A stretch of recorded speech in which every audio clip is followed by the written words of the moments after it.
Alnoud est une petite fille de 4 ans. Elle avait l'essentiel de ce dont une enfant a besoin pour grandir. Un foyer et la promesse d'un avenir. Un matin, alors qu'elle faisait de la balançoire dans son jardin, sa maison fut bombardée. Alors, Alnoud perdit tout. Son père, sa mère, ses frères et son oncle. Elle est désormais seule. Seule face aux dangers qui la guettent tous les jours. Seule face aux troupes armées qui massacrent son pays. Aussi dramatique, inhumaine que soit son histoire, ce qui est arrivé à Alnoud est désormais fréquent et scandaleusement ordinaire au Yémen. Mais à sa manière, Alnoud a de la chance. Elle aurait pu se faire assassiner sur le chemin de l'école, comme une autre fille de 9 ans. Elle aurait pu faire partie de ces 40 enfants, morts dans leur bus scolaire, également bombardés. Au Yémen, un enfant meurt toutes les 10 minutes. Mais au-delà des enfants, ce sont 10 000 morts annoncés en 2016, 3 ans après le début du conflit. Aujourd'hui, nous n'en savons rien. Le Yémen est enlisé dans l'horreur. Les bombardements menés par les forces sunnites, dirigées par l'Arabie saoudite, font partie du quotidien des Yéménites affaiblis. Pourtant, l'article 3 de la Déclaration universelle des droits de l'homme ne stipule-t-il pas que toute personne a droit à la vie et à la sûreté de sa personne? Et l'article 28 ne rappelle-t-il pas que toute personne a droit à ce que règne sur le plan social et international un ordre qui donne libre cours à la totalité de ses droits et de ses libertés? Mesdames et messieurs, j'aimerais vous parler du peuple yéménite qui subit, depuis plus de 4 ans de guerre, des violences et des crimes pourtant longtemps ignorés par la communauté internationale. Le conflit au Yémen est pourtant parti de demandes davantage de reconnaissance et de respect d'un peuple autoproclamé, les islamistes chiites. Dans ce pays de 27 millions d'habitants, les chiites représenteraient 40% de la population, mais resteraient minoritaires face aux islamistes sunnites. Ces revendications d'égalité connurent un élan d'espoir lors du printemps arabe, qui avait ainsi mené le dictateur de l'époque, Ali Abdallah Saleh, à l'exil et à la démission. Le gouvernement yéménite tente alors d'instaurer une démarche progressive vers la paix. Mais les tensions demeurent et la rébellion chiite, dite houtiste, s'empare de la capitale Sanaa en 2014.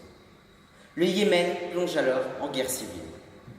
Les grandes puissances chiites, menées par l'Iran, et sunnites, menées par l'Arabie saoudite, soutiennent ces divisions et utilisent le Yémen en véritable champ de bataille pour asseoir leur puissance culturelle. Le Yémen devient alors une clé dans la question de la puissance religieuse en Orient. Alors, l'huile est jetée sur le feu et les violences explosent. Derrière l'urgence de la situation, le Yémen sombre dans la plus grande indifférence. La France, pays des droits de l'homme, aux valeurs fortes, pays fier de célébrer le centenaire d'un conflit meurtrier, la France célèbre la paix et s'en dit protectrice. Pourtant, pire qu'indifférente, elle est complice de ces crimes. Par intérêt économique, elle continue de vendre ses armes à l'Arabie saoudite. Saint-Exupéry disait « Tout enfant qui ne devient pas ce qu'il peut être, c'est un Mozart qu'on assassine. » Alors, combien de Mozart furent tués par des bombes françaises sur le sol yéménite? Continuer à contribuer à l'armement de l'Arabie saoudite, c'est nier nos valeurs, c'est blâmer ce pourquoi tant de générations se sont battues avant nous. C'est oublier les droits de l'homme.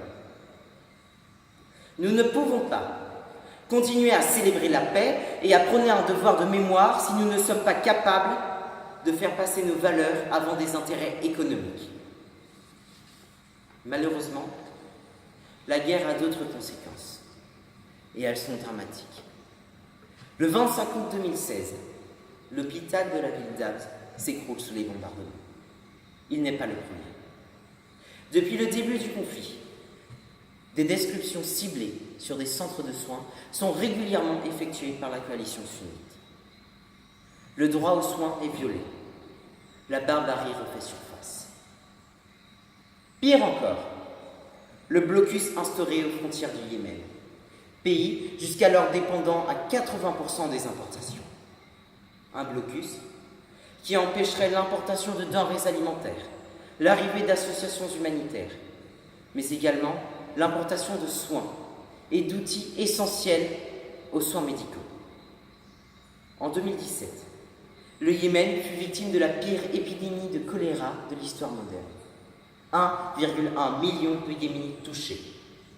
1,1 million de Yéménites victimes du traitement inhumain de la coalition sunnite. Toujours en conséquence du blocus, le Yémen subirait des conditions d'extrême précarité. 27 millions d'habitants, 22 seraient dépendants de l'aide humanitaire. Et 14 millions seraient en cas de pré-famine. 14 millions. Depuis le début du conflit, ce sont 85 000 enfants qui seraient morts de faim ou de maladie. Pourtant, la Déclaration universelle des droits de l'homme affirme dans l'article 25 que toute personne a droit à un niveau de vie suffisant pour assurer sa santé, son bien-être et ceux de sa famille, notamment dans le cadre de l'alimentation et des soins médicaux. Mesdames et messieurs, j'en appelle à votre conscience. Aujourd'hui, ce sont des vies qui sont en jeu. Nous nous devons d'utiliser nos libertés et nos droits pour défendre ceux des autres. Nous devons faire pression. Nous devons agir à notre échelle pour les droits de l'homme au Yémen. Dénonçons le manque de mesures. Dénonçons la situation au Yémen qui subit la pire crise humanitaire au monde. Oui, je sais. La paix est aujourd'hui affaiblie, meurtrie par son assassin courant, la guerre. Mais le changement dépend des États et donc des citoyens. Mesdames et messieurs, écrivons, chacun, une lettre adressée à l'ONU réclamant la paix et l'aide pour le peuple yéménite. Chacun avec ses mots, mais joignons notre mouvement par une conclusion commune. Tout homme est l'homme.